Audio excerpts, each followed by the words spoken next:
आज हम बात करते हैं कटिंग बोर्ड्स की। इस टॉपिक पर बात करना इसलिए ज़रूरी है कि जो भी कटिंग बोर्ड हम इस्तेमाल करते हैं इसका मटेरियल बराह रास्त मुतासर करता है हमारी ओवरऑल हेल्थ को, फूड हाइजीन को और फूड सेफ्टी को। असल में डिफरेंट मटेरियल्स बिहेव करते हैं डिफरेंटली जब इनका वास्ता नमी, खुराक और छुरी से पड़ता है, और कुछ ना कुछ केमिकल और फिज़िकल रिएक्शंस भी होते हैं कटिंग बोर्ड्स और इन पर काटे जाने वाली अशिया के दरमियान। जैसे अगर हम ऐसी वेजीज़ की बात करें जिनकी पीएच एसिडिक होती है, यानी वो एसिडिक इन नेचर होती हैं, जैसे टमेटोज़ और लेमन, तो प्लास्टिक बोर्ड पर काटे जाने से इन सब्जियों में पाया जाने वाला एसिड या तेज़ाब बोर्ड की सरफेस के साथ रिएक्ट कर जाता है, जिससे माइक्रोप्लास्टिक यानी प्लास्टिक के छोटे ज़र्रात रिलीज़ होकर खुराक में शामिल हो जाते हैं, जिन्हें हम इंजेस्ट कर लेते हैं। तो यू सी के सही मटेरियल से बने कटिंग बोर्ड का इंतखाब कितना ज़रूरी है।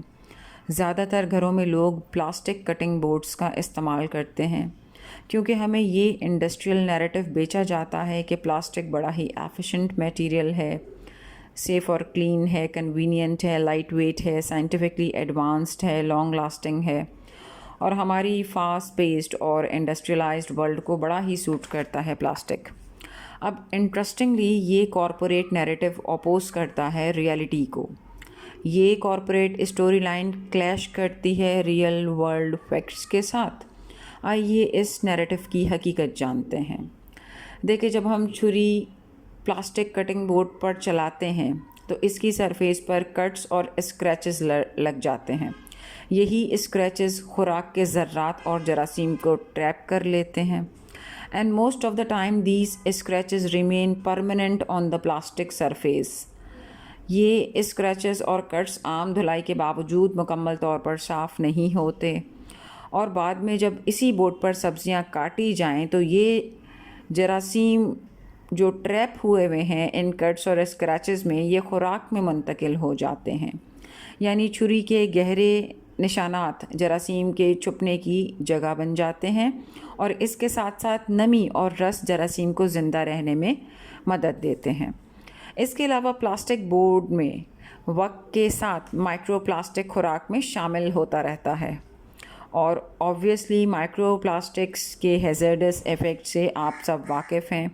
माइक्रोप्लास्टिक्स जब ह्यूमंस इंजेस्ट कर लेते हैं तो ये कॉज करता है इन्फ्लेमेशन, डिस्टर्ब करता है हार्मोनल बैलेंस को, मुतासर करता है सेलुलर फंक्शन को, ब्रेन डेवलपमेंट को और न्यूरोट्रांसमीटर फंक्शंस को भी।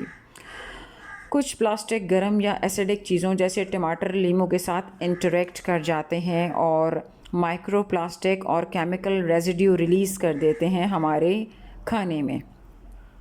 खुराक जैसे गोश्त, मछली और सब्जियों के रस के साथ जरासीम की अफजाइश भी हो सकती है, और धोने के बावजूद जरासीम मुकम्मल तौर पर नहीं निकलते। और अगर एनवायरमेंटल कंसर्न्स की बात करें तो प्लास्टिक इज़ नॉन बायोडिग्रेडेबल और obviously it contributes to pollution. ये तो जनाब बात थी प्लास्टिक कटिंग बोर्ड्स की। अब यू नो कि नेचुरल और सिंथेटिक यानी मैन मेड प्रोडक्ट्स के दरमियान मुकाबला हमेशा जारी रहता है। नेचर डिफ़ाइन करती है एक्सीलेंस को।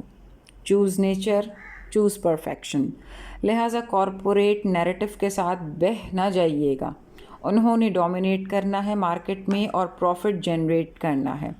वो अपना चूरन बेचेंगे, आपने रियलिटी के लेंस से देखना है सब कुछ, क्योंकि हकीकत अक्सर ज़ाहिरी नज़र से पोशीदा होती है।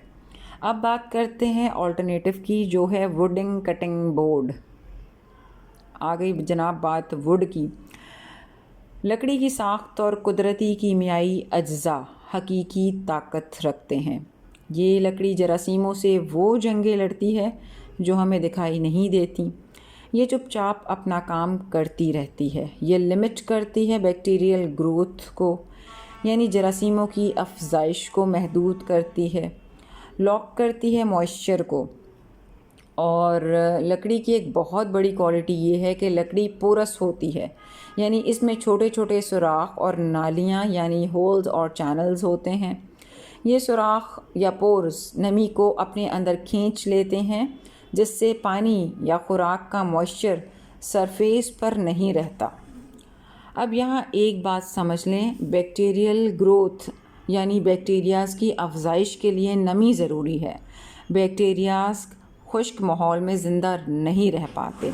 जब लकड़ी अपने पोर्स के थ्रू मॉइस्चर एब्जॉर्ब कर लेती है तो बैक्टीरियाज़ डिहाइड्रेट हो जाते हैं और बढ़ नहीं पाते।